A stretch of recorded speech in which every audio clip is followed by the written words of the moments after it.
Yes. Hey, hey. Ooh, there was a little twang to my voice right there. Welcome to another episode of The Tasty Twist with Sammy B. I am your host, producer of this show, local musician Sammy Blanchett. Welcome, everybody. Shout out once again, Okemo Valley TV for providing this platform. We are on to episode number 26 already. Wow. My guest this morning is the owner of a cute little store in Shrewsbury/Cuttingsville, Vermont called Wally's Corner. They opened up in December 2021, recently relocated about a year ago in September 2023 to the old barn building next to the Rustic Rooster, and it used to be where Stuart Maple is. They sell little bit of different things like, maple syrup, local handmade goods, home decor, craft food, and beer, etc. It's a pleasure to introduce Hallie Knudsen. I think I got that right. Yeah. I think so. And there you go. Now we look at that camera right there. Perfect. Yeah. Good morning. Good morning. Like most of my guests so far on the shows, we accomplish a lot before we even start recording on the episode. So sure. I guess before we get into the business journey and multiple different things, are you from Vermont originally? No. Well, first, thank you for having me. You're welcome. Awesome. Happy to have you. No, so I'm originally from Long Island, and I spent the last 5 years before here in Colorado. And my husband's from there. My husband's from whereabouts in Colorado? In Denver. Denver, yeah. okay. Yeah. So you're very familiar with Broomfield, Boulder. Very familiar, yes. My best friend's in Broomfield. Hi, Emily. And Boulder, yes, absolutely. So we live there. Have you hiked the Flatirons out there? Yeah, they're gorgeous, Is right? it? Yeah, They it's fun to drive else. up that road also, too. Oh my gosh, just what is it called? The Hogback Ridge or whatever. Or the yeah, Flatiron route, something like that. They're gorgeous. Yeah. No, so we were there, and then we couldn't really afford to move there and live there the whole time. So we made like a spreadsheet of the U.S. and did different rankings for every state. And have you guys been to every state? So my husband's been to every one except for Hawaii. And I've been to almost, I would say 3/4 of the states. Yeah, because we do a lot of road trips. Out of the ones you haven't visited yet, what would be one that you're dying to go to? Well, Hawaii for Hawaii, sure. Right, For sure. Okay, yeah. We actually bought tickets. So Hawaii is on both of your lists that you haven't been to. Yes. Yeah. During COVID, we bought tickets because they were so affordable, and then it turned out that Hawaii was like, please don't come, it's really not a good time for us. It had nothing to do with the lava flows? No, not this time. Not this time. No. So we had to cancel that trip, but we still would like to get there.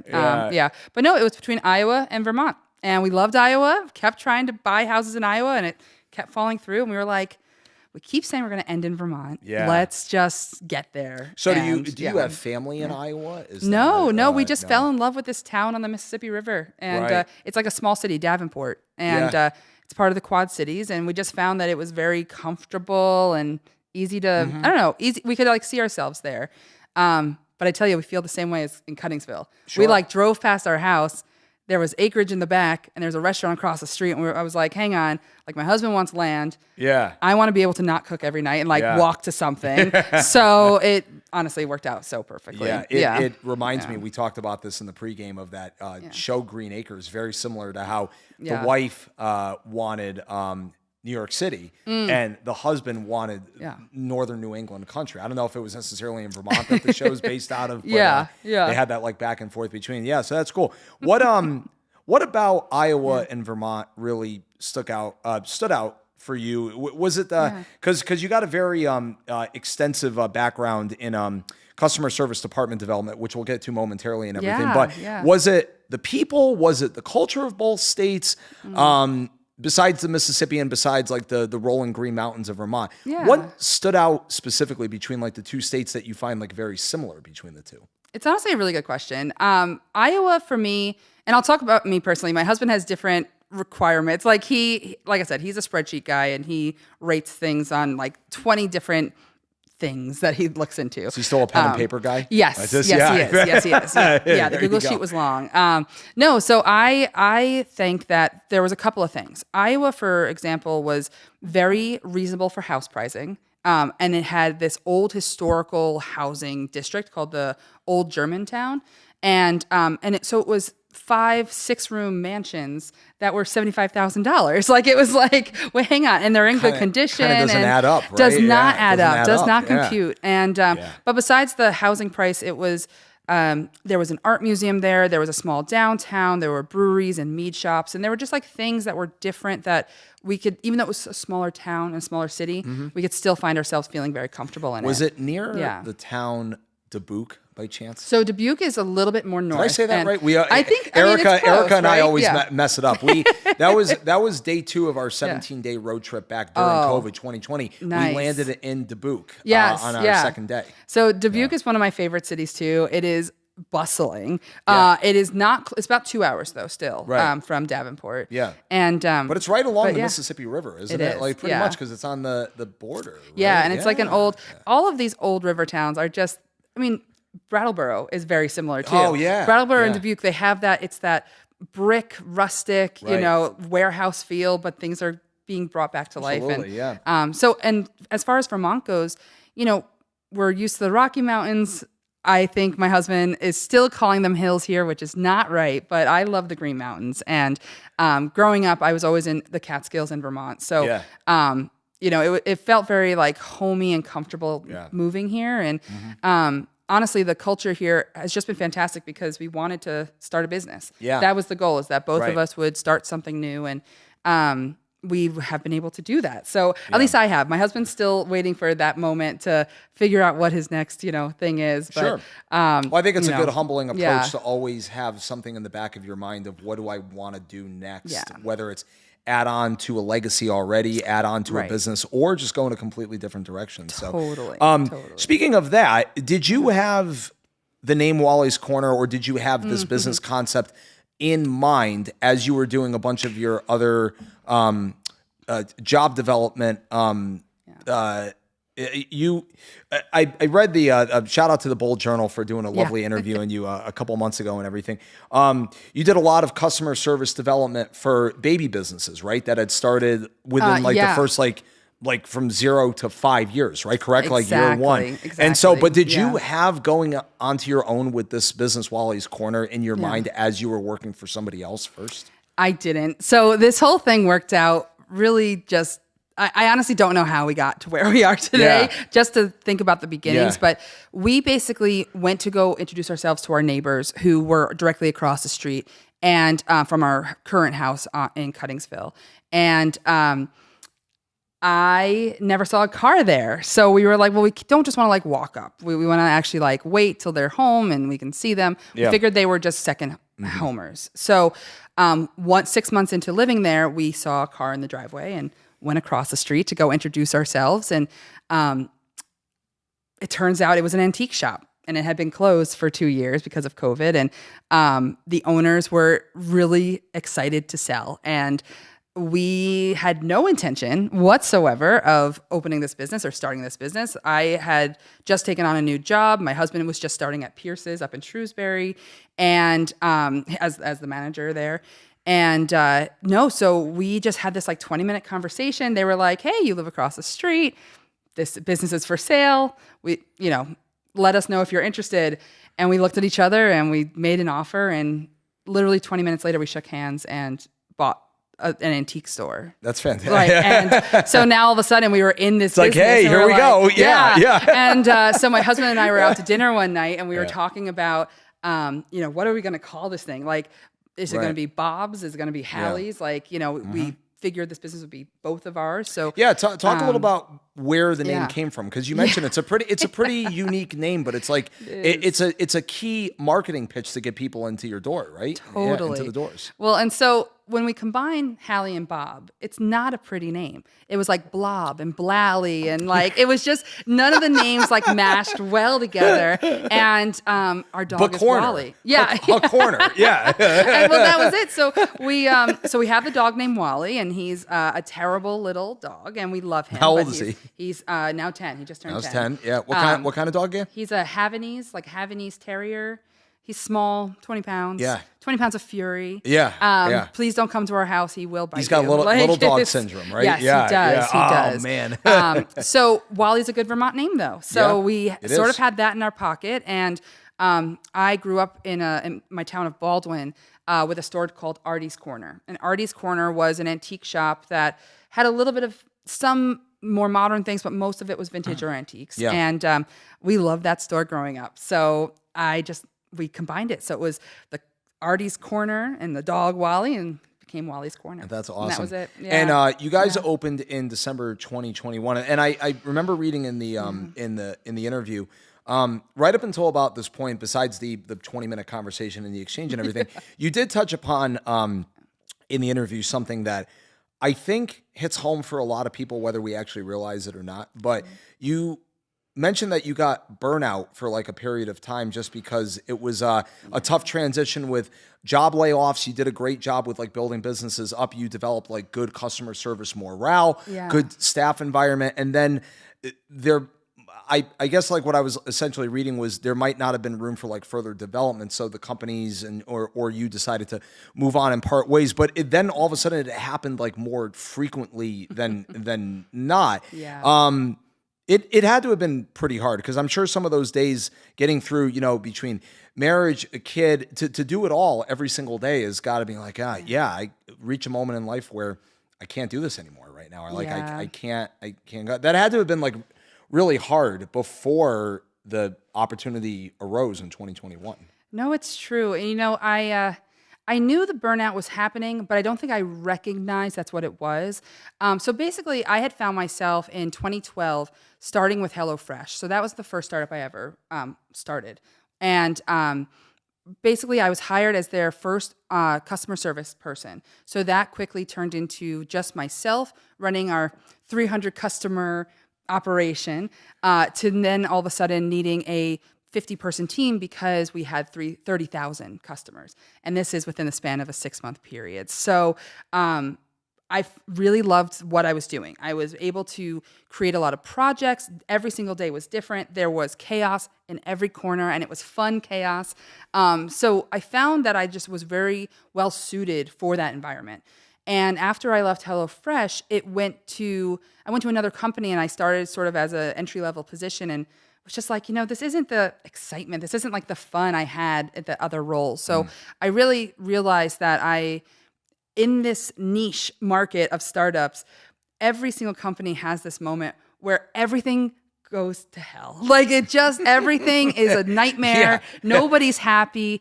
And honestly, a lot of times it does start with customer service because you're the ones getting yelled at all the time. People are upset. Nothing goes right. You have to really have a positive attitude when it comes to that. And I have a lot of enthusiasm every single day. I couldn't tell. I know. I hide it really well. I hide it very, Hence very why well. you're a perfect interviewee already. Yeah. Yes. So I take that as a pat on the back. Thank you. No. So what I've done is created this 10-year career of getting into businesses when they had that really hard time. And I was able to just cheer people up, put in processes that made sense, and get things moving in a way that was positive and for the future. Create a lot of handbooks and just things that you don't really think of when a business already exists. You think those things are already there, but a lot of times you have to have somebody like myself who comes in and creates it. Did you see a lot of like mental and motivational return on investment for yourself? I'm looking for a deep term right there that I'm using. But as far as the people below you respecting you and appreciating you for what you stood for with your cultural development that way. It was really important to me that is something that I got from it because I wanted people to know that I wasn't a faceless manager. I was in the trenches with them, and I had ended up with a lot of mentees. I was a mentor for the last 5 years, and that was very fulfilling because it happened really naturally. It sort of was like it was people who were my employees who we would meet with once a week, and then they'd maybe switch to a different manager, or I didn't work there anymore, and they were like, those conversations were really helpful. Like, can we continue? So it's been really nice knowing that I can put some insight into people's lives and help them in their personal ways as well as their professional. And I'm not an expert. I'm really not an expert in anything, but I'm very good at a lot of things. And you're willing to learn. Yeah. You're willing to learn it. Yeah. So if we call up any of the companies in the past life, we're like, hey, can we speak with Hallie? Yes. Okay. Let's transfer to you to this department. Now press 5. Okay. Yeah. And then you've got the elevator jazz music, but that's very important. Of like, hey, you're an actual person that like people can like speak to and say, And what's really funny about that, the press 5, the elevator music, that was my job, is to create those things. Like those things don't exist before I would work there. So I'd work with classical musicians. So we have you to thank. Like I had friends who like literally made the music, the hold music. And we would, use that for, I think HelloFresh is still using my friend's piano concerto. Like it's definitely, and like the please press 5, like, that doesn't get into place just accidentally. Imagine subscribing to a YouTube channel where it's all of that, like waiting for a service rep, like elevator music. Please subscribe here to hear this song for 8 hours straight. I tell you, so rough. But I bet companies would use it. That's the thing. I bet companies would be like free, and it plays for 8 hours. Done. Yeah. Do this. Well, I love watching. Erica and I love watching those nature videos where it's just a river or the sounds of like the waves hitting the beach for like 10 hours just as meditation and like ways to like fall asleep and everything. Now this is not to get deep on that end, but no. It's funny. So there's a cranberry bog in my backyard. And when we first moved here, the first like TikTok account I made, which is just like a personal one, it was just videos of the rivers and the sounds of the bog.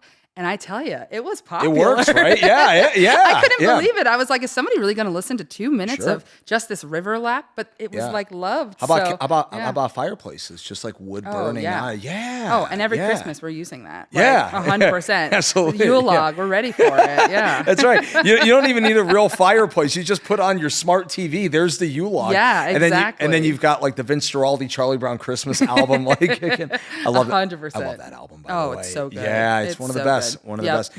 But anyways, let's fast forward back to 2021. So you're there.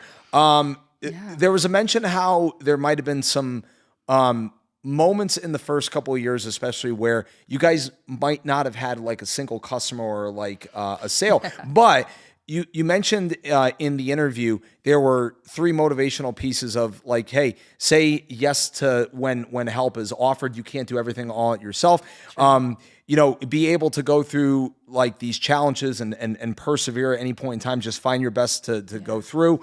And I know that there was mention like, hey, we've thought about giving up when we have like a lot of days where there's like, no sales, we got nobody coming in here. But to switch it to the positive end, you take so much pride, especially like with what you guys have gone through in 2+ years, almost 3 years now. Of, hey, any sale means I'm helping out any of my 80+ vendors that I'm dealing with that are mostly small businesses and everything. So it had to have been an interesting first year, but you're developing your own craft, and then unfortunately a terrible one of a few of you guys got robbed Christmas of 2022. So it was our year anniversary, and we left for 2 days just to go visit family for the holiday. So we were gone the 25th and 26th.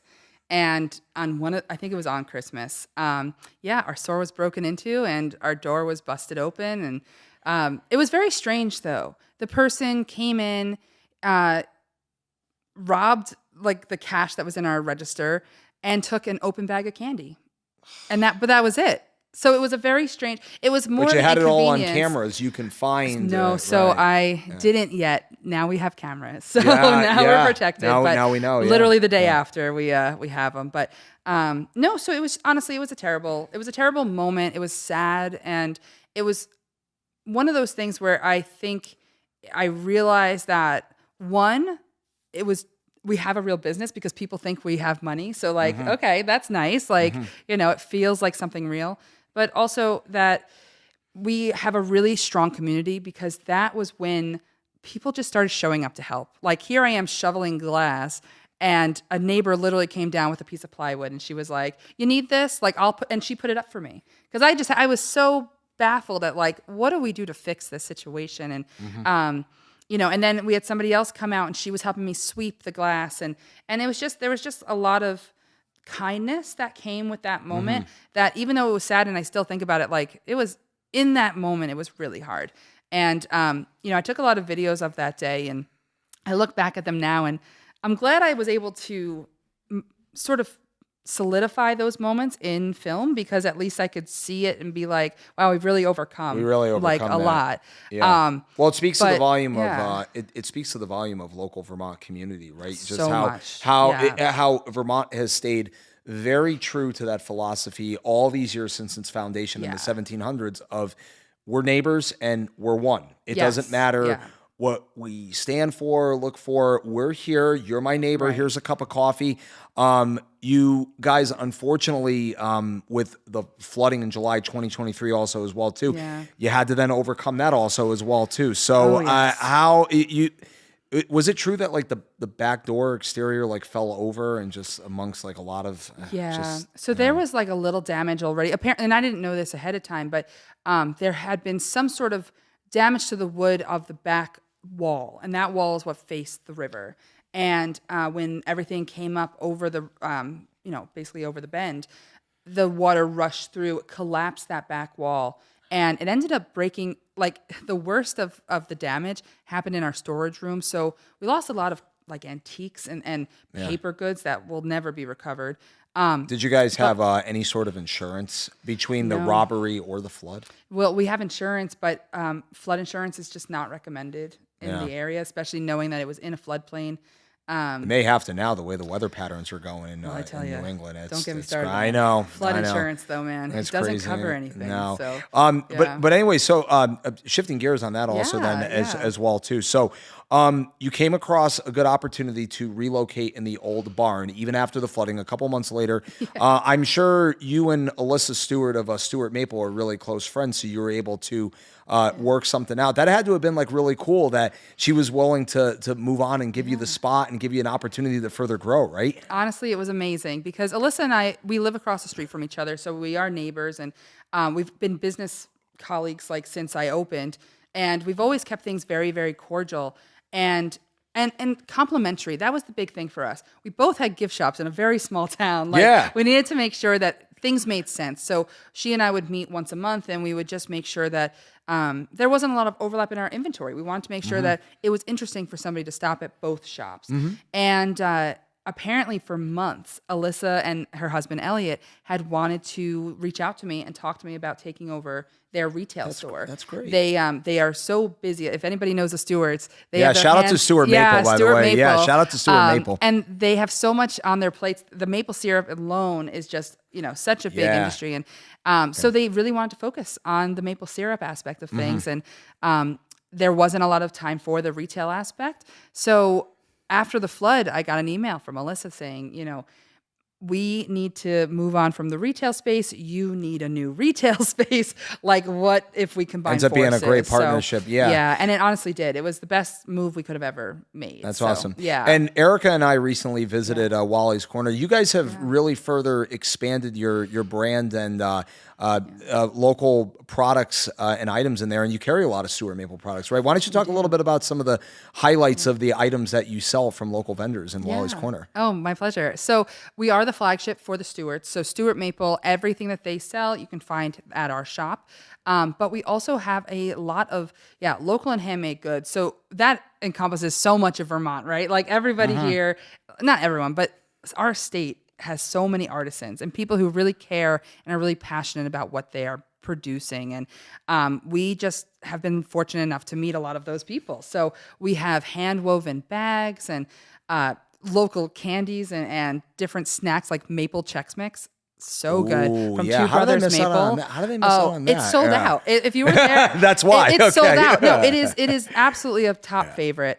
With maple popcorn. So there's a lot of like maple focus. Now that is really good Oh, stuff. it's so good. That is good stuff. So good. Yeah. And then Did you bring any for us today? Oh, I didn't. Darn I'm sorry. it. I know. I brought stickers and nothing else. That was it. By the way, shout out to the Hatchery in Ludlow for the cinnamon buns. Yes. I got Hallie some cinnamon buns earlier today. I can't wait to enjoy that. Actually, I'm really looking forward to it. Anyways, you may continue. I'm sorry. Yeah, no, all I tend good. to hijack stories from time to time. No so worries out at all. of good nature, hopefully. Yeah. So in May they expanded the space for us, and that was a huge adjustment, an amazing adjustment for us because we started in under 300 square feet. That was our first store. Yeah. Then, we expanded into this larger space in the barn, and now it's, I think, almost 1,200 square feet. It's amazing. So we were really able to just figure out what we were going to put in. So now there's a focus on toys and kids items, puzzles.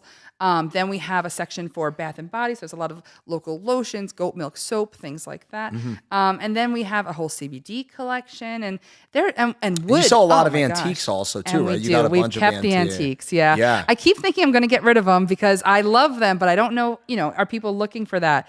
And every time I'm close to being like, okay, that's it. People come in and that's all they buy. Right. And I honestly, it's so hard to find small antique shops in Vermont. There was an article last year about this that a lot of them have closed. And if we can be just a little bit of a spot for people to come find good vintage items, we're here for it. It could be an old school approach of if you have even just a little bit of something, even if it doesn't translate to a sale, you can have someone that walks in the Wally's corner and be like, okay, they have that amongst all this other stuff. So then that word of mouth starts transitioning to their friends, and then they tell their friends. It's that whole old school word of mouth. 100%. Yeah. 100%. Yeah. No, that's awesome. And then anyways, segueing back to Stuart Maple. So you guys have now been fortunate 2 years in a row, and I believe they're on their fourth or fifth year of the Taps to Table event, right? Yeah. It's right in your backyard, that wonderful event. It. Oh, it's so wild. Great turnout. Yeah. Such a good turnout. I mean, the last couple of years, it's been about between 200 and 3,000 people show up, and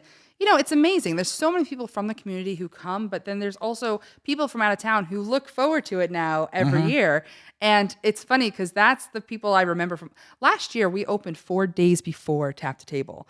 So we were not prepared. I knew it was a big festival, but I thought, Can you say last minute? Oh my gosh. Oh my goodness. It was pretty insane. And so this year we were much better prepared. And now with a larger space, it was like, there is a flow. There's like a way for people to get around. And it was crazy, but we love Tap to Table and we hope it continues because what a way to celebrate autumn in Vermont. And it's like always the best weather. And you guys were a part of the, I read this correctly, you were part of that Best of Vermont festival, right? Absolutely. Down here, down the road. Yeah. And we love that one in Okie. What is it? It's Ludlow. Ludlow, it's like right near Fletcher Field or in Fletcher Field, right down the road from here off of 103. And we've done it now 3 years. So I think they've only been doing it for 4 years. So it's like nice to be a part of it. Do you have any more big events like that you're plotting for or like doing research on maybe in the future? Around here? So every year we do a big reception at our store for Small Business Saturday. So Small Business Saturday, everybody should enjoy it. What's the date for that? It's the Saturday after Thanksgiving. Okay, Yeah,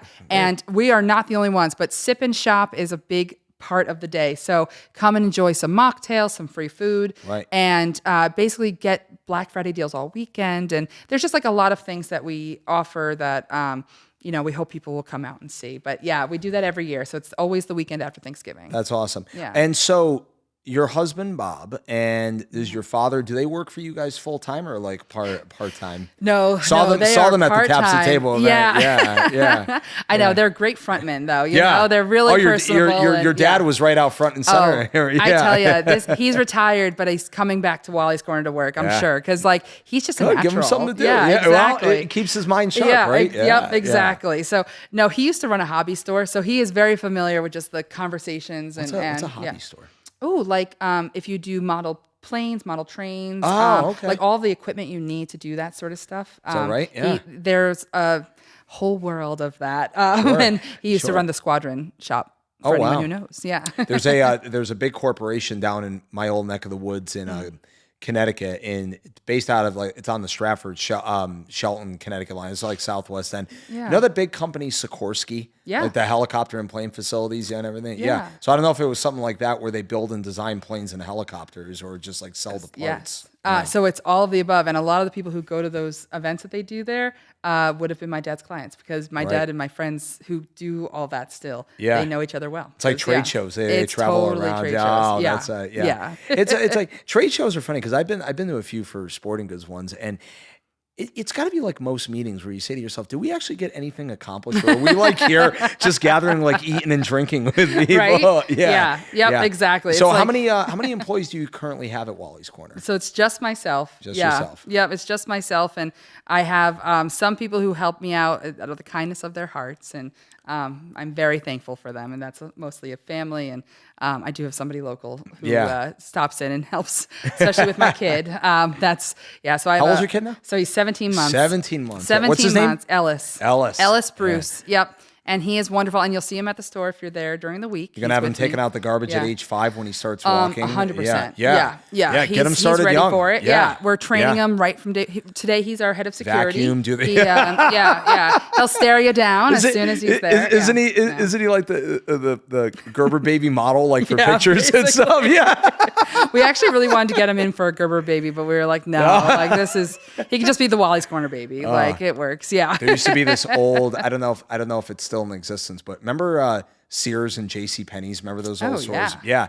So my mom and dad still have old photos of me and my sisters doing the Sears holiday like photo shoots, like when we were younger in the 90s. Yeah. Oh, those are classic. Yeah, absolutely. Classic. Yeah. Anyways, all right. So let me just dabble with the notes really quickly here. By the way, as I'm scrolling through my notes here for everybody here, we're once again hanging out with Hallie Knudsen of Wally's Corner. Hello. You can find them on Facebook, Instagram, and TikTok even too, at Wally's Corner. Oh, that's a good segue right there. So it's just you most of the time at Wally's Corner. It is. Tell us, because we talked about this in the pregame, how do we have time, all of us, for the social media content and staying up with it? Honestly, and how relevant it is nowadays for businesses and musicians, entrepreneurs. No, for sure. I mean, so we were chatting a little bit before we started here, and it's a lot. Like, the thing that they say, one of the pieces of advice I got when we first started the business was do as many posts as possible on a daily basis. And that really meant 2 to 3 videos a day, every day. And when we first started, I had a lot of downtime. I did. Let's be honest. It's a small town gift shop. Nobody knew we were there. I had no signage. Like it was an early start. And we didn't even know what we were. We sold antiques and succulents, and that was like how we began. So in those early starts, it was good to have downtime to be able to figure out how to use TikToks, like editing tools and make these videos. And I definitely was not as refined in those early days. It was like if you watch our first ever videos, they are long-winded. There's lots of pauses, and it was fun though, right? It was talking about the store and sort of the day-to-day life. Yeah. And now, I still take between 45 minutes to 2 hours to edit and make a video, but it's a labor of love. I thought nobody cared and nobody was watching, and so many people this year, especially being in the old barn, have come to the store and have said, I love your videos because we post constantly. So if you follow Wally's Corner, I'm telling you, you're going to be sick of this face. It's just sick of it because you're going to see it way too much. And now it's got to be it's got to be a blessing and a curse. Being I'm 35, grew up right before like the smart technology. Post 9/11, like when things like really started like taking over and everything. It's got to be a blessing and a curse now when most of the time people know who you are once they see you face to face because they saw you on the internet. It's got to be wild, right? It's so weird. But again, it's weird, but it's also a necessary crutch for business nowadays, 100%. Because everyone is, myself included, looking at our phones first thing in the morning, Right. But so in that way, in a strange way, we're making a positive impact, right? Absolutely. And that's sort of what I hope for. Our early days was more about, I guess, like what we were selling. And then I had all this downtime, so we were creating a garden, and it was a lot more of like day in the life of a small town business owner. Mm-hmm. And nowadays, it's really more about showcasing what day in the life looks like, but also just bringing a little bit of a smile to somebody's face. I give some anecdotes for the people I meet and talking about what we have in the shop. And honestly, a lot of the videos that people seem to like the most are me just eating the snacks because I've tried like 90% of our store, and I always will tell people about makes what me it's want like. to try the product now too. And but it's an accident. It's a happy accident because it's really literally me being like, my camera's already on. I'm just going to try this one thing. And it's like, Right. Oh gosh, that's really good. Okay, let's do it again. It's like we mentioned us being part of a podcast interview. We're just doing God's work to some degree. We're just throwing ourselves out there doing these interviews, having a good time. Yeah. Exactly. That's awesome. Yeah. How is it? Because you've worked so many different jobs. You've had a very extensive career so far in customer service and working with different businesses. How's it feel being the top dog CEO of a small business? You know what's weird is it feels like I've been in training for this for a long time. So it's not so crazy because, when you're in a startup, you wear so many hats. And, and even though my focus was customer service, when you're one of 10 employees and you're sort of leading the charge for you have to learn how to do everything. You have to do everything. Oh, yeah. I'm not saying that I did any of the CEO stuff and I didn't do the COO stuff either, the head of operations, but I was always a part of the conversation with them. And because those conversations are small groups, a lot of times I was very close with CEOs and we would talk about what their day-to-day looked like. And what I learned was that being a CEO is mostly fundraising, and thankfully I don't have to do that often. And I feel like being a CEO, like I've met a bunch of CEOs in my life also too, and I worked for Immediate Family back in Connecticut, the sporting goods business. Yeah, a lot of them are like really chill and laid back. It's just they've got the suit and the title of, hey, I got to make these tough decisions, or hey, we got to move in a different direction. Right. It's got to be very challenging because if you know them directly, it's like, hey, you're like my bro. Right. Well, and I tell you, the business Hallie and normal Hallie are very different Completely people. Completely different. Dr. Jekyll and Mr. Hyde. Yeah, exactly. I would say, I don't know that if the people that love me most would even recognize me when I'm at work, because at Wally's Corner, yes, I'm this person. Yeah. But when I was in a startup and you have, corporate sort of needs. I'm very, I would speak differently, I would act differently a little bit just to keep that professional decorum, but then we'd go out for drinks afterwards and, we would just go wild. And then further business thoughts get enhanced from the consumption of, Yes. So you guys are open 5 days a week, correct? We are, You are. Yeah, close Mondays and Tuesdays, but then open Wednesday through Sundays. Exactly. But good segue right here. Yeah. It's a 7-day-a-week job. There's really no days off, right? And you're the CEO. True. Mondays and Tuesdays are off. However, you could be in bed watching, sort of being distracted by the news or like TV or whatever. Right. But your mind's got to always be thinking of like, okay, what's the next thing I got to get ready to post and get in the queue for social media? Yeah. What's the next delivery from distribution companies? Who do I call? Who's available? Who's not on vacation? What bills do I have to pay? Tax season. It's a 7-day-a-week, 24-hour-a-day job, right? It is. And honestly, for a labor of love. It is a labor of love, 100%. And it's funny though, because we had our son last May, and the business was in business. We were starting to finally see some progress, and people were coming back in, and it felt busier then than it does now, even though we are very much busier, because on my days off, it has to be focused on my son. So Mondays and Tuesdays, even though it is a day off, you're right. My brain's going a mile a minute. I'm thinking about the post. I'm thinking about, we're out of this thing. I have to make sure I contact this person. Who do I have to respond back to? Yes, what email needs me? Who put a nice comment on my post on Facebook that I have to like, or if I have time to respond to and tag the person as well too. Yeah. Oh, exactly. I'm constantly just making sure that I am not ignoring anybody in messages. So that I guess is it's always hard though to thing. keep up with it. It's really hard to keep up with all of it. I think with my background though, I'm used to setting boundaries, and I stick to those boundaries because I find that it's so much harder to just push yourself 24/7. So I'm really, really dedicated to making sure that between 11 and 6, I am working. There's very little downtime. But when that 6:30, 7 o'clock hits, or that 10:30 in the morning hits, I'm really not thinking about work or doing work. Some minor things in the background, sure. But for me, it's really important to make sure that I have that work-life balance. And that was all what we were opening the store for in the first place. When burnout hits, it takes over everything. You're depressed and you don't even know why. Right. Or you're stressed and the day hasn't even started. Right. And that's what was happening in my old jobs was, the second to last one, I was crying every day. And the day didn't even start yet, but it was just the anxiety and the stress from what I knew was coming. And when I would talk to my boss or when I would talk to my employees, it wasn't a very stressful day, but I just always felt overwhelmed.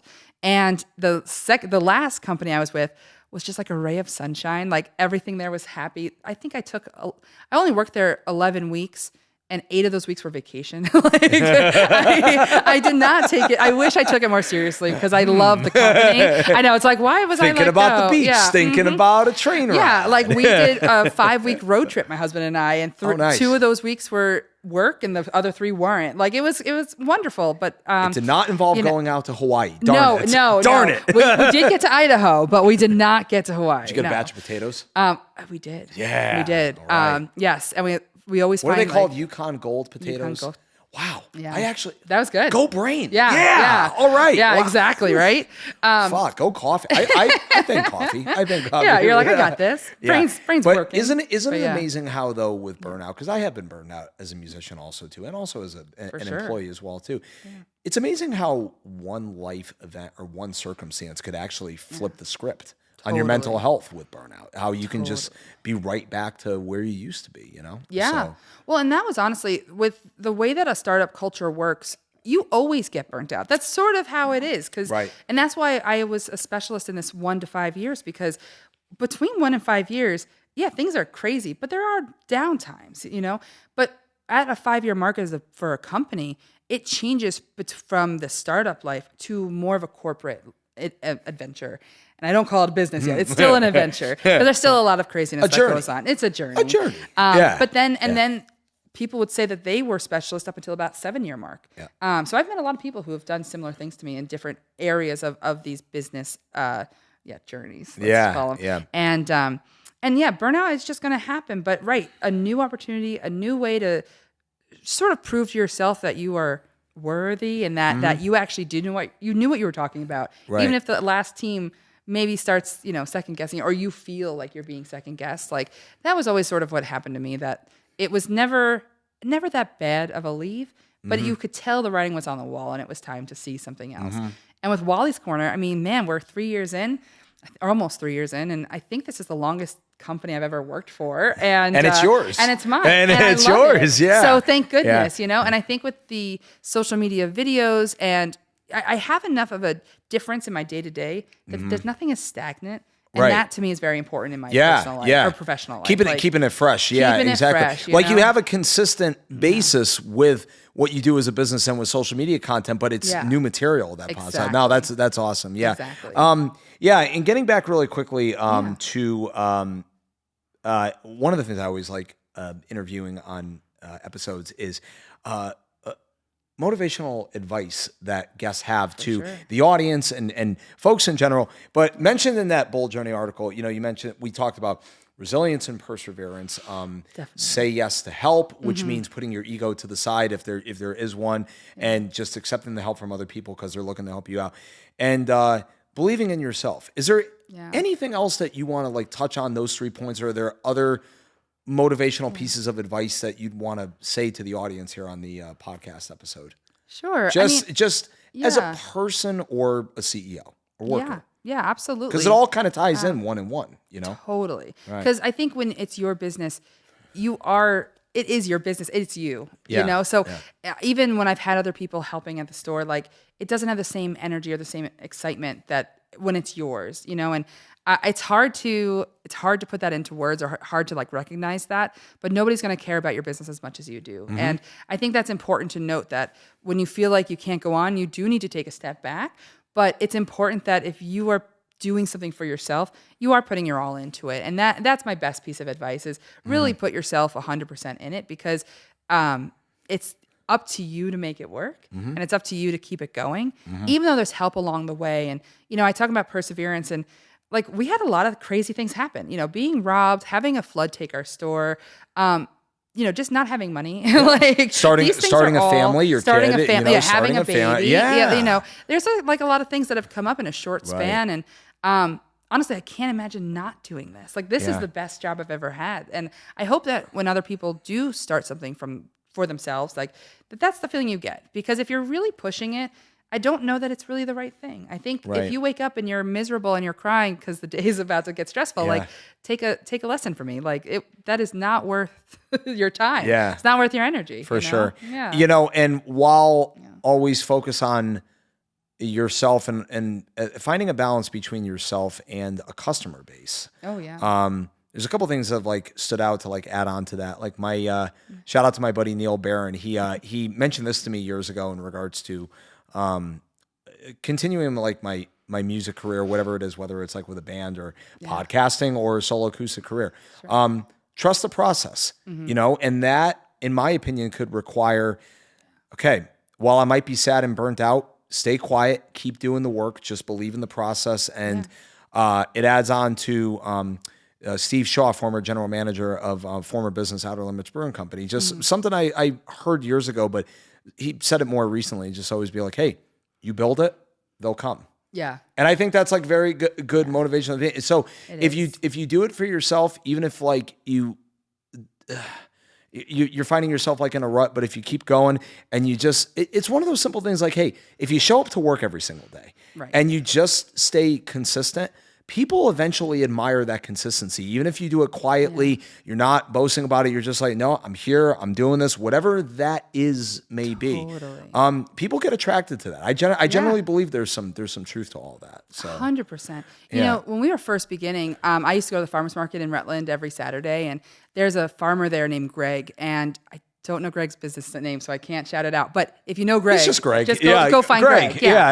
And he's Greg. got a lot of produce. Hi, Greg. Yeah, he's got a lot of goods. And Greg and I would talk all the time because, you know, he runs his own business. He has his own farm. And he would always say to me, just be consistent. He's like, if your hours, whatever those hours are, make sure you're there during those hours. And he's like, honestly, that's going to be what makes your business thrive is that consistency. You know, make sure that people know where you are when they need you. And because they're not going to come every day. There's no you don't need gifts every day. You don't need to treat yourself to a snack every day. But when the time comes that you're driving past and, Wally's is there. You know, like, I have heard so many times that people are like, you know, I always drive by here and I never have time to stop, but today I did. And that's really important. That makes you feel good. Oh, yeah. And that we're there at the right time. Right. And I will mention, Wednesdays and Thursdays, I do have to go pick up my son. So we do have a gap that sometimes people aren't there. But I try to make sure that it's known. And honestly, it's an hour and a half. I appreciate you waiting if you have the time, you know. I'm thrilled for your future because again, you have such enthusiasm too. Thank you. And your store is very unique and there's always a need for that here in Vermont. And also too, talk about perseverance and staying true to what they know. Shout out to Greg and Donna Ganser of the Rustic Rooster, 9 years and counting. You know, because being a small business restaurant, that's a tough business in and of itself. So totally. There's a lot of good things happening in that little spot of Shrewsbury now, and Stuart Maple also too. So I'm proud of you guys. You know, keep up the good work. You know, the goal is to create a small community area that's I don't know that we'll ever reach what Ludlow has, but I do hope that with our shop, with the Rustic Rooster, the post office, what the Stewarts are building in their, you know, backyards, like I hope that one day Cuttingsville is going to become a destination, and that's sort of the goal. I think it already is. To be honest, Nice. Well, especially with the Taps the Table event also too. Exactly. 100%. You know, yeah, we don't want to be huge, but we'd like to be on people's radar. That's the goal. I think most of Vermont likes keeping it that way. Exactly. Yeah. Well, we're now ready for a segment of the episode called Rapid Fire. It's a new segment. It's a new segment. Okay. It's just random questions and random inquiries. So in the mind of Hallie, here's what we have. Let's see. So you do or don't like to cook? And favorite foods? Yeah. I love to cook. What's your favorite food to cook? Ooh. Probably Asian food. I used to live in Korea and I have a lot of experience with it. Yeah. Wow. And you can't really find good, like, I don't know, different types of Asian food here. What about at the mall? Some of the malls have like Asian food places. I don't know, Trumbull, Connecticut. Oh, in Connecticut, used to go. Yeah. I mean, in Vermont. Not around here. Yeah. Rutland. No. So I make like this week I'm making lettuce wraps. I make something called dak bokum tang, which is like a spicy chicken stew. Nice. That's really popular with my friends group. Everyone likes that one. You ever thought about opening up a food truck? Yes. Yeah. Often. Still. But I am not cut out for a hot, sweaty kitchen. I'm just not. Like, I like to take my time with things. You guys don't want to be hot speedy. messes? No, I don't. I would love to like cook like one meal a night and have people come eat it, and like that's it. Like, and only once a week. Like that sounds great. That's awesome.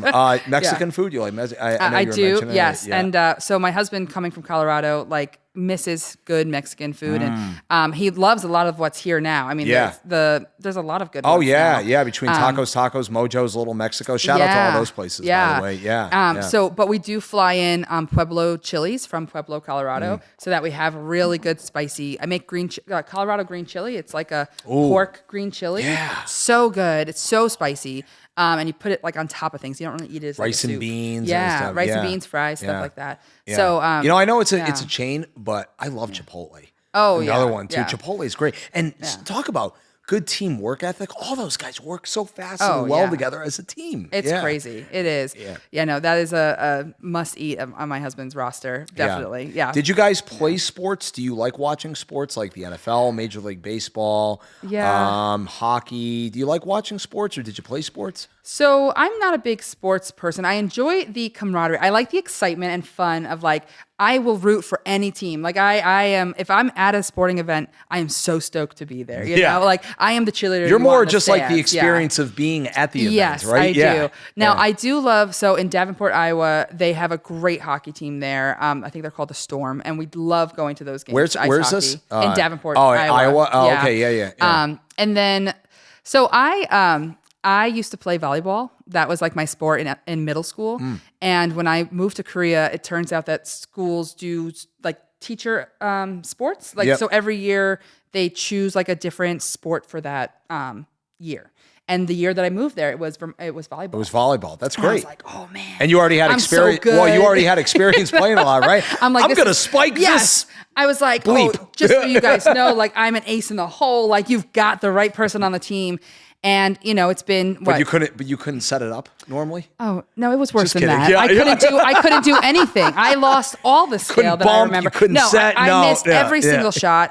And literally the second day of me teaching, they were like, so you don't have to come back to the sports day. Like, we're good. The team is good without you. And I was like, man. I mean, but it was bad. I was really bad. And they were like talking it up to the other team. Like, oh, we've got the American. Like, we've got her. Like, she's going to, I'm tall. I'm really tall. So everyone's like, oh, she's going to kill it. Yeah. No, it was awful. It was an absolute disaster. It looked like a blooper reel, and I was trying really hard. Like, I saw this blooper recently of a skier going over a jump, and he hit the chairlift, the chair as he was midair. Yeah, I think he was all right, but it was. I think it was announced as like, I mean, you get your head dinged up like that, had to be some sort of a concussion. But anyways, it was made into a reel. It had to be for a goof, right? You know, like those old like Warren Miller ski films where the guys are like falling over like the deep Hallie skiing, but they survive. Like it ends up being like a feel good story. They get buried in an avalanche, they end up getting fine.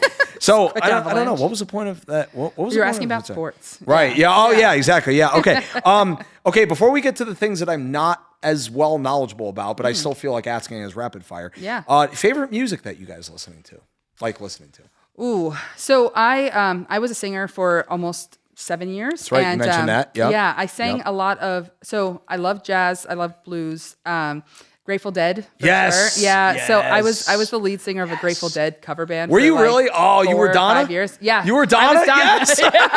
Yes. I do think I'm a little bit better, but I won't say I'm a lot better. You know? What's the part of that song playing in the band where she goes, comes out of the solo? Yeah. Oh, yes, exactly. I remember my father, Stu Blatt. Shout out to Steve. Just be like, oh, there it is again. Oh, people hate her. I know. It's very, very torn. It wasn't bad, but like the little parts like that. Yeah. Sorry, Donna. A little bit like nails on a chalkboard. a little bit. No, so I always got compared because it's like an all guy band, and then here I am. Yeah, but and then here I am. But honestly, that was when I learned that the Dead is rocking like a hurricane. Oh, wrong band. We'll take it though. We'll take it, right? And then classic rock. I love classic rock. So, and I think the classic rock and blues really do go well together because a lot of times people would cover different blues songs or make it their own. So like if you think of Janis Joplin, like half of her catalog is old blues songs. Well, take the guitar out because it's here for a reason. I mean, there's a lot of similarities, with classic rock and blues as far as like, the pentatonic scale. Oh, yeah. Ooh. mean, you probably know that from like training or like vocal training. Like they teach you, hey, sing the major scale up and down, or sing the pentatonic scale up and down, ascending, descending, and learn jazz voicings.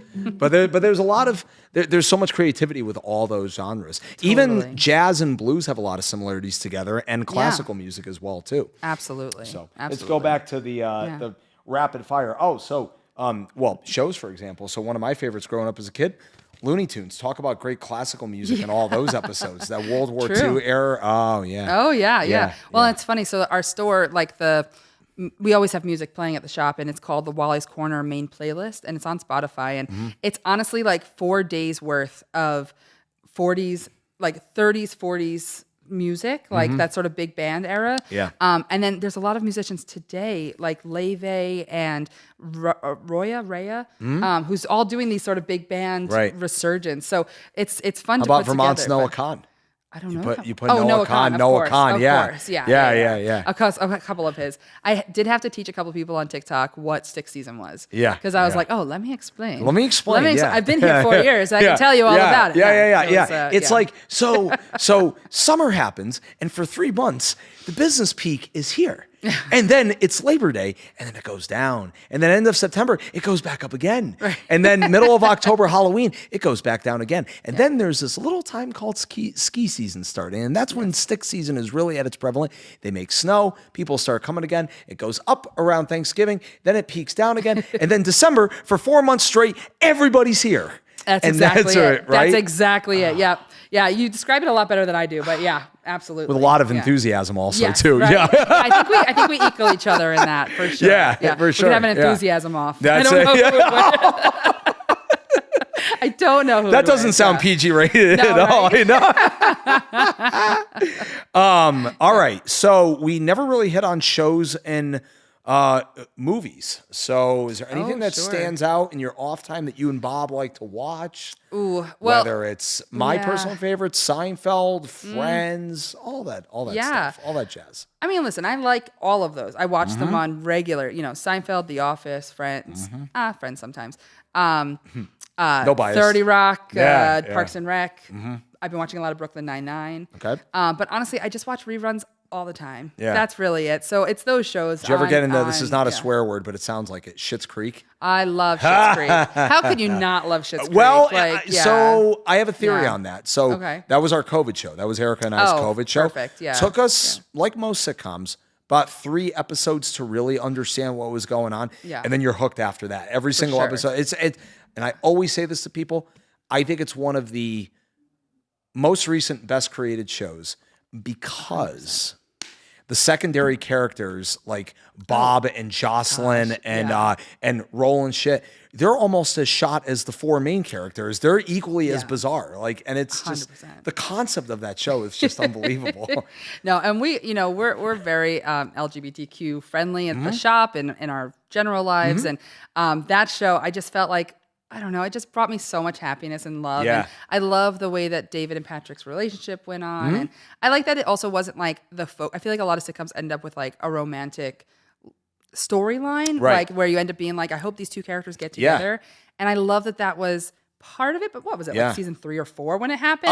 It was not. I think it's really on. started taking off in season 4, right? Yeah. Because wasn't Patrick working at like a coffee shop or something like that, and then they met? Yeah. Or was that the same shop doing that a business? Right. Something. Right. Insurance, and David maybe? was I think it was Coffee and Booze, wasn't it, or something like that? It was some sort of like shop anyway. Yeah. But wasn't it also the same one that Twyla was working at also too? Remember Twyla?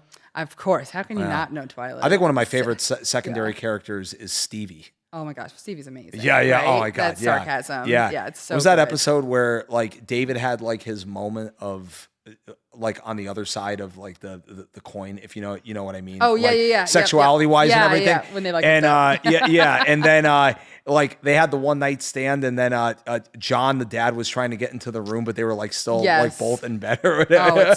Are you okay? Are you okay? Do you need help in there? And Stevie's like, and Stevie's like, yeah, I'm gonna go to work now. Yeah.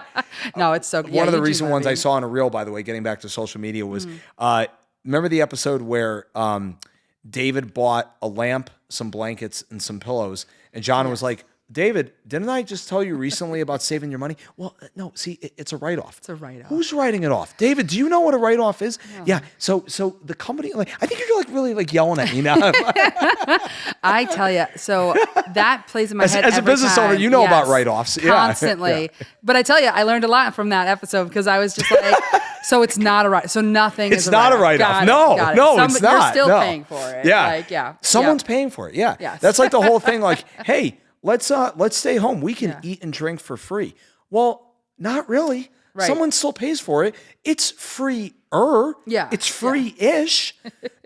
It's less expensive. Right. Right. You know, is that making any sense? Someone paid for it. No, exactly. You know? Exactly. You just didn't pay another distribution cost, or you didn't pay a server, this and that. You just pay the electric bill for the refrigerator and for the lights above. So, yeah. No, it is so funny. But that show is absolutely brilliant. It really is. Yeah. And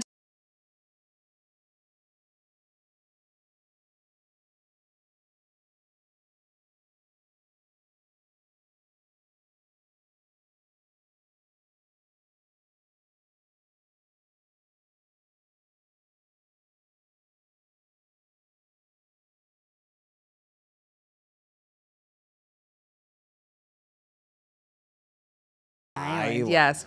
Yeah, the accent comes out for sure with that word. I have very minimal experiences with Long Island. Yeah. It's mainly that LIE is yeah, it's a nightmare. I used to play in a reggae band, and we used to do shows on Saturdays in Amityville. Oh, wow. Not that far from Jones Beach. Yeah. No. Place called Ollie's Point. I think it's like under like it's like the so I don't know if you've ever been to New Haven, Connecticut. There's this big place called Toad's Place. I love Toad's. I view Ollie's the former Ollie's Point, because I think it's a different name now. Okay. It was like the Toad's Place of Amityville as far as the stage setup, the amount of people in there. I know exactly what you're talking about. Amityville Playhouse or Amityville. I used to go to shows there. Oh, so yeah, it might be. Yeah. Because I'm from Baldwin, so I'm only like 20 minutes from Amityville. Yeah. But big stage. Yeah, big stage. A lot of time. And I remember the leaders of the band, my band, shout out to the guys back in Connecticut, Fatty Roots, a band I played in 9 years post-college and everything. Yeah. They always say, hey, it's a Saturday, so we need you to leave Connecticut by 12:30. I'm like, well, the show's not till 10, right? And they're like, and then, I leave like 1 o'clock and go down, 95 of the Merritt Parkway to the LIE, and I go, okay, now I understand on a Saturday why they want me leaving a lot earlier. No, totally. It hasn't gotten any better, that traffic. Hasn't. No, I went to school in New Haven, so I know it so well. That drive is, it shouldn't be as hard as it is. I tell you, during COVID, it was like an hour to get from Long Island to New Haven, and I was like, man, if nobody was on the road. Okay, back to food rapid fire. Favorite pizza in New Haven? Ooh. All right, so I do have a list. But A1. Do you have A1 specific one? I do. I actually all right, do. Go top three. I'll do top three, but I will tell you. Okay, so my number one is mashed potato pizza from Bar. Bar, yes! I played music there. I love it. It's so good. That's 3 days worth of calories, a whole one of those 100%. Pies. Did you ever go to the Geronimo, the tequila bar across the street? Maybe not that one, but I've been to the Owl Shop. Oh, yeah. The Owl Shop. I've played great. music there before also, too. The Owl Shop. Owl Shop is great. Smell like cigarettes and whiskey. Yeah, because it's a cigar bar, so you're allowed to smoke there. Yeah. I went there after a buddy's bachelor party, by the way. The bachelor party was at Yankee Stadium. Wait, what? And you drove up to New Haven for the night? Train. Oh, it was a long day. Rowdy. We started drinking at 7:30 in the morning on the train. I mean, that's what a bachelor party's all about, right? Yeah, not all memory was remembered throughout the course of the day. You need pictures between six of us. Yeah.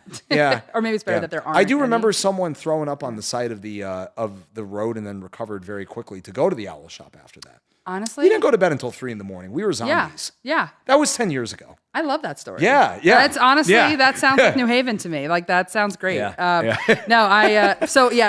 besides the bar pizza, though, I got to say, I love modern pizza for just a classic. Yeah, Erica and I love modern. So good. Yeah. And then just a regular Peppers cheese and pizza. Delicious.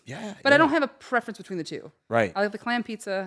You don't have an hour and a half on a Tuesday to kill waiting outside to get in also too, right? Nobody's got that time. No, you don't. They Some don't. do.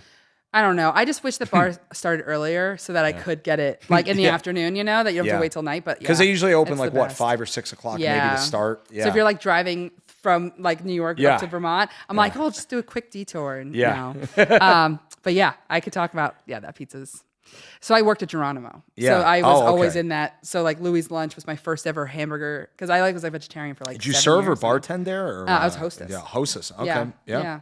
Great. Awesome. Yeah, We're going to get to this to another episode. Hopefully we'll have you back for another episode. Sounds good. Yeah. Because I want to talk more in another time about hobbies and travel and all that other stuff. Sure. But yeah, because you mentioned maybe the next time we have you on an episode, you'll be at Hawaii. Oh gosh, fingers crossed. Fingers right? crossed. Yeah, but you're a business owner now and a mom. So, so it's unlikely, but well, we'll see. You could go on a cruise from California out to Hawaii with your kid. Maybe. Never know. I'm never going on a boat. Never? No. Never? Nope. The old Dr. Seuss, never have I, or no, I've been have on you had them in a boats, goat? Have you had them in a not. boat? Would you eat them with a goat? I do not like green eggs and ham. I do not like them, Sam. I do not like them, Sam. Nope. Yeah. That is not. Do you like green eggs and ham? I do. You do? Okay, do. those you like. That I would eat. Contrary to what Dr. Seuss wrote about. Yeah, contrary. But a boat, you're not getting. No, close not to a boat. Nope. Yeah. Nope. You don't want to be like what Tom Papa says. You don't want to be on a giant white toilet for 2 weeks with 7,000 people where we're all just staring at the same band, the same seats. No. And we're moving, but we're not moving unless there's like a hurricane. I mean, listen, it sounds fun. In that description, it does sounds though. like a good time. Yeah. I will not be joining. Yeah. My girlfriend, Erica's parents Yeah. love them. Mike and Barb, shout out to them. They love cruises. They've been on like 2 or 3 in the last like year. Yeah, my sister's in-laws, they go a couple times a year. Yeah. You know, their house is filled with art that they got at an art auction, and I almost was an auctioneer on a cruise ship. Auctioneer or auctionee? Auctioneer. No, everything goes ER and then EE. Yes. Like employee, employer. Right. No, so I would have been the person on the stage doing the art. I was an art consultant. I have a whole history. George Costanza, you were an architect? Yeah, exactly. Hey, George, what do you do for a career? I'm an architect. Yeah. Oh, what do you design? You know that giant building next to the Empire State Building? Wow, you designed that? Yeah. Didn't really take that long, like 36 hours. Yeah. Such a good line. Oh, yeah. Such a good line. Yeah. Well, Architect. 2 things to wrap things up. Yeah. First and foremost, shout out to anybody that you think will be listening. Shout out to anybody in particular. Okay, so family, coworkers. Yeah, Bob. I guess. Okay. Elias. So shout out to my husband and my baby Ellis. Hopefully one day he'll see this. No, it's okay. It's not the common one. It's good. I will also shout out to the people who will be watching this. I would think there's a couple of our. There's a couple people in our town and from my childhood who I appreciate all of you guys and that you do watch our content. And so shout out to those who. The main purpose of the podcast was for folks to go check out Wally's Corner in person and online, Facebook, Instagram, and TikTok. TikTok. Do you do X, Twitter? I do no, not. No, you do not. Nope. I still call it tweets. Yeah. Same. Even though I don't engage. Yeah. But, and maybe Alyssa Stewart will get her on for an episode. Maybe. I know she had interest. Absolutely. So, Yeah, she'd be great. I mean, there's so much. I tell you, our little town, it's a street long, because we're the village of Shrewsbury, right? So Shrewsbury's much bigger, but Cuttingsville is just this small strip on the highway. And I feel like there's so much activity all of a sudden. And one it's restaurant, really one shop, one post office, one cemetery. Yeah, it's all you need. Yeah, right? It's all you need. It's Yeah. cemetery. Yeah. You need all the fun stuff, and then across the street is a place where you get buried. Right. Boy, it's supposed to get deep there. Yeah. Ooh, did you see that they're doing a flashlight tour there on Saturday? So when? On Saturday, I think it's the 16th, 19th, something like that. But Saturday. Oh, this weekend. This weekend. Yeah, this weekend. Yeah. They're doing a flashlight tour. They said it's not a haunted tour.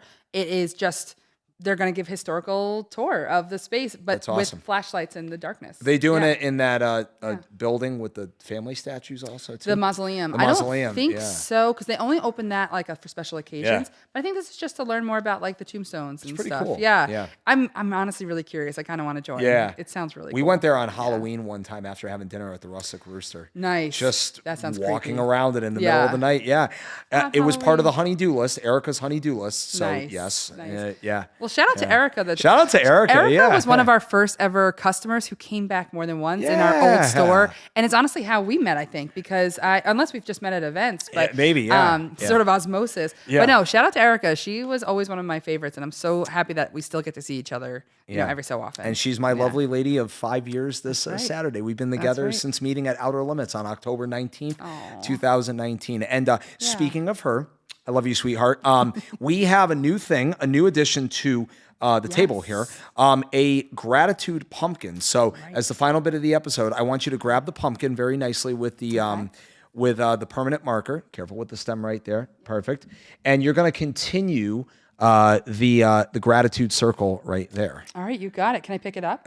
You can. But first, as we're doing it, I just wanted to show the audience. Yeah. That's going to do it for episode number 26 of the Tasty Twist. Hallie, thank you so much for joining and being a part of this. Thank you so much for having me. This was awesome. Yeah, I'm really glad you've been Once again, check it out. Wally's Corner in Cuttingsville, Shrewsbury, Vermont. Check them out, Facebook, Instagram, and TikTok. I'm Sammy B. This has been another great episode of the Tasty Twist. Thank you, Okemo Valley TV. See y'all next time. Have a great day. Bye.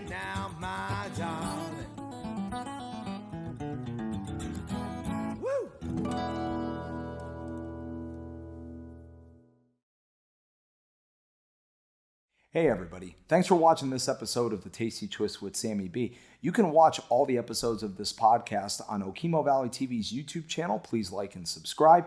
You can visit their website, okemovalley.tv, consider downloading their mobile app, or watch them on live television via VTEL, channel 166 and 167, Comcast 1076 and 1086. Are you interested in supporting a local media station?